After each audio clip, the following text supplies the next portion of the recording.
लोग जब आप छींकते हैं तो आपको आशीर्वाद मिले कहते हैं, क्योंकि जब आप छींकते हैं तो आपका दिल 1 मिलीसेकंड के लिए रुक जाता है। छींकने के समय हमारा शरीर एक संकेत भेजता है कि हमारे नाक में कुछ गलती है या हमारे शरीर में किसी अन्य प्रकार की रोग की उपस्थिति है।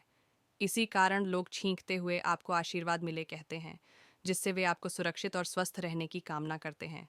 अतः जब हम छींकते हैं, हमारा दिल कुछ ही समय के लिए रुक जाता है, जिससे लोग इसे एक चिन्ह के रूप में देखते हैं और हमें आशीर्वाद देते हैं।